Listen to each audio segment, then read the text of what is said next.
وصفت بالحرباء السياسية، وقال مؤيدوها بأنها المرأة الحديدية،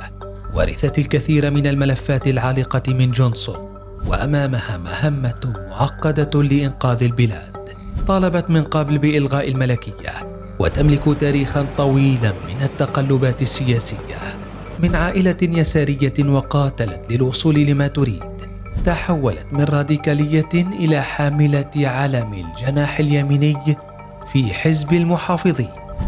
لا تريد أوروبا وتدفع لإعادة بريطانيا قوية. ليز تراس، امرأة من حديد أم من ورق. بعد انتهاء اقتراع استمر نحو شهرين، اختار حزب المحافظين البريطاني الاثنين وزيرة الخارجية ليز تراس زعيمة للحزب، وبالتالي رئيسة للوزراء خلفا لبوريس جونسون، في وقت تعهدت فيه تراس بتقديم برنامج لخفض الضرائب والتعامل مع أزمة الطاقة، كما تقدمت بالشكر لمنافسها ريشي سوناك على الحملة الصعبة التي خاضها، كما توجهت بالشكر لرئيس الوزراء المستقيل بوريس جونسون، وذلك لوقوفه بوجه الرئيس الروسي فلاديمير بوتين على حد وصفها، وإنجاحه لخروج بريطانيا من الاتحاد الأوروبي، بالإضافة لتوزيع لقاحات كورونا. تراس قالت أنها تملك خطة وصفتها بالشجاعة يمكنها من خلالها خفض الضرائب وتعزيز النمو الاقتصادي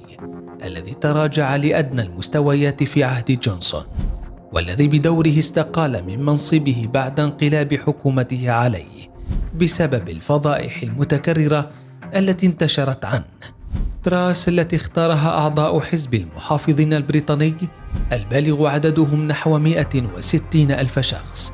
بات الطريق الآن أمامها ممهدا لتكون على رأس الحكومة البريطانية،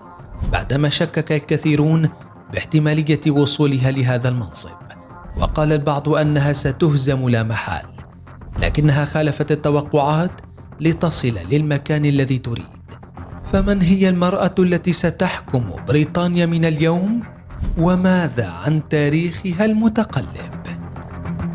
ماري إليزابيث تراس، وتعرف باسم ليز تراس، ولدت في مدينة أكسفورد جنوب إنجلترا عام 1975 لعائلة تصف نفسها بأنها على يسار حزب العمال، وهو الحزب اليساري الرئيسي في بريطانيا. تنتقل خلال حياتها ما بين اسكتلندا وشمال إنجلترا، ولم تتلقى تعليما خاصا كما حدث مع نخبة السياسيين في المملكة المتحدة، بل ذهبت إلى مدرسة حكومية في مدينة يوركشاير ليديز، ومن بعدها دخلت جامعة أكسفورد لتدرس فيها السياسة والفلسفة والاقتصاد. في ذلك الوقت كانت عضوة نشطة للغاية في حزب الديمقراطيين الليبراليين، وهو الحزب الذي لطالما اعتبر حزبا معارضا للمحافظين في الكثير من مناطق إنجلترا. ومنذ ذلك الوقت عرفت تراس بالتناقضات والتقلبات، فخلال عضويتها بالحزب الليبرالي دعمت إلغاء الملكية وتقنين الحشيش في البلاد، فيما قال البعض أنها كانت تحاول اكتساب رضا الجمهور فقط، حيث شكك الكثير من أعضاء الحزب في صدقها، وظهر ذلك لاحقا إذ استقالت من الحزب لتنضم لحزب المحافظين البريطاني، والتي تقول أنها انضمت له عام 1996 لتترقى فيه حتى حصلت على عضوية البرلمان عام 2010. لم يتوقف التناقض عند هذا الحد لدى تراس، ففي العام 2016 وخلال الاستفتاء على خروج بريطانيا من الاتحاد الأوروبي دعمت تراس البقاء مع الاتحاد، وقالت أن ذلك يصب في مصلحة بريطانيا الاقتصادية ويمنحها دفعة أقوى للتركيز على الإصلاحات الاقتصادية والاجتماعية بالداخل. لكن وبعد نجاح الاستفتاء واتخاذ القرار بخروج بريطانيا من قبة الاتحاد الأوروبي انقلبت تراس من جديد، وقالت أنها تدعم الخروج، مؤكدة أنها اكتشفت أن مخاوفها قبل الاستفتاء كانت خاطئة، وأن خروج لندن من الاتحاد سيصب في مصلحتها الاقتصادية، حيث قادت مع بوريس جونسون عملية الخروج، وكان لها الفضل الأكبر في المفاوضات الاقتصادية، إذ كانت تشغل منصب وزيرة التجارة الدولية. كل تلك المواقف والتقلبات انعكست على شهرة تراس التي حققتها بقوة داخل أعضاء حزب المحافظين، ووصفت آراؤها بالتحررية خصوصا في الاقتصاد والتجارة، ما جعلها تصل للعديد من المناصب المهمة، منها وكيلة وزارة الخارجية البرلمانية لرعاية الأطفال والتعليم، ووزيرة الدولة للبيئة والغذاء والشؤون الريفية، ووزيرة الدولة للعدل ومستشارة اللورد، ثم السكرتير الأول للخزانة ووزيرة الدولة للتجارة الدولية ورئيسة مجلس التجارة. وأخيرا باتت ثاني امرأة تتولى وزارة الخارجية في بريطانيا، لتلقب حينها بالمرأة الحديدية. لعبت تراس منذ بداية الحرب الروسية الأوكرانية دورا بارزا في مواجهة روسيا كما يصف البريطانيون، حيث أسهمت في فرض عقوبات قاسية على موسكو، وحتى الأوليغارشية الروسية المقيمين في بريطانيا ما رفع من أسهمها بشكل كبير في الصراع على منصب رئاسة الوزراء، إذ وصفت بالمرأة المناسبة لمواجهة بوتين في الوقت الحالي، خصوصا أنها أطلقت العديد من الوعود للبريطانيين قبل وصولها، إذ وعدت بعدم فرض أي ضرائب جديدة وإلغاء الزيادة المخطط لها في ضريبة الشركات، كما قالت أنها ستعلق ما يعرف باسم الضريبة الخضراء، وهي جزء من فاتورة الطاقة التي تدفع للمشاريع الاجتماعية والخضراء، وتعهدت بإنفاق 2.5% من الناتج المحلي الإجمالي على الدفاع حتى العام 2026، ومن ثم رفعها ل3% بحلول العام 2030. تلك الوعود في الحقيقة قد لا تكون كافية لمواجهة التحديات الواقعة أمام تراس، إذ ستواجه تراس زعيمة حزب المحافظين ورئيسة الوزراء الجديدة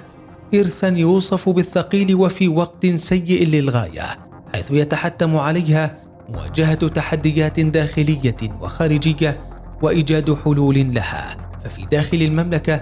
تبدو كلفة المعيشة أولوية قصوى مع الارتفاع الكبير في الأسعار، وقد تتفاقم الأزمة أكثر مع الارتفاع المحتمل لأسعار الغاز والكهرباء المحلية بنسبة 80% في أكتوبر القادم. كما تبرز إشكالية فرض ضرائب جديدة محتملة، وهي خطوة تبدو ضرورية لمعالجة الأزمة الاقتصادية التي تعاني منها البلاد، بالإضافة لقضية قانون الأمان على الإنترنت، والذي قد يفرض إقراره رقابة قد تثير معها إشكالية المساس بحرية التعبير. وتشكل قضية تصويت الاسكتلنديين على الاستقلال تهديدا وجوديا لبريطانيا ككيان سياسي وجغرافي،